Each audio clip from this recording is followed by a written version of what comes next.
we did the tour of the Alice campus as a delegation from council. It was shattering what we saw,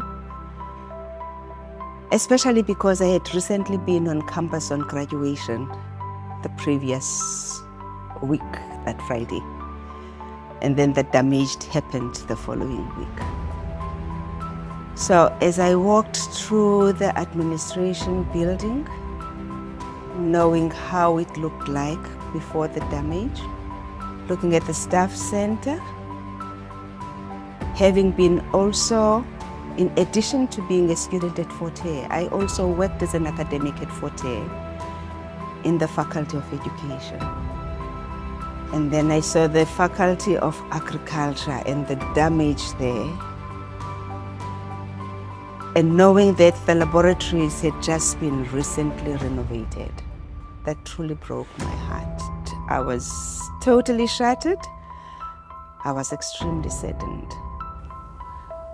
And I was just thinking that we've taken multiple steps forward and a million steps backwards. And the impact of that on the academic program for me, as I thought of the students, their experiments, all that was there in terms of the laboratories, in terms of the equipment.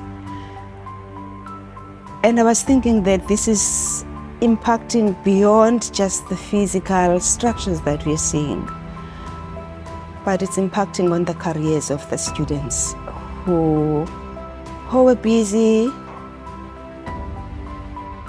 creating new knowledge in a scientific field which our country needs so much information on. The road forward is going to be rebuilding again.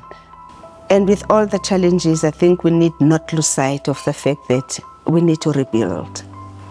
Hare is 109 years old now. It is a national asset, a UNESCO heritage site. So we truly owe it to ourselves that we need to rebuild. Yes, we are in pain, but I think we must move forward. So at this point in time, the immediate focus is going to try and salvage the 2025 academic year so that we don't lose that as well. And the university is busy making plans, reworking the academic program so that students can have additional teaching time that was lost. And the examination timetables are also being reworked so that students are able to have an opportunity to write their exams. And we find that, in a way, hopefully, students will be able to make the best use of that opportunity and pick up from where we left in our academic program. Yeah, indeed, as Council, we do care for the students, which is the reason why Council felt it necessary that it sends a delegation to come and have an on-local inspection, also engage with the students so that we can also hear from them and understand and see how we can jointly find solutions. And that is driven by the care that we have. And when the students, in addition to us looking at the infrastructure damage, they asked us to do a walkabout with them, we gratefully grabbed that opportunity and they took us around. And now we have a good sense of the well-being of our students, areas where we can improve, because I think we have to give ourselves space to reflect very honestly and be able to say, with all what we have seen, what is it that we can do? What is it that we can also do differently?